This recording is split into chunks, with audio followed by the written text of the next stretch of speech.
Notice किया है, जब भी हम छींकते हैं आंख ऑटोमेटिकली क्लोज हो जाती है। पर क्यों?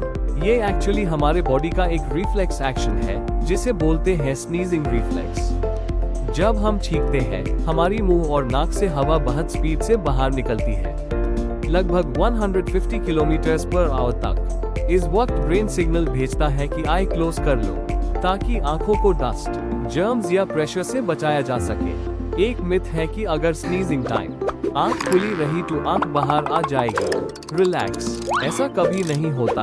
बॉडी के ऐसे अमेजिंग फैक्ट्स के लिए फॉलो करो और नेक्स्ट टाइम छींको तो ऑब्जर्व जरूर करना।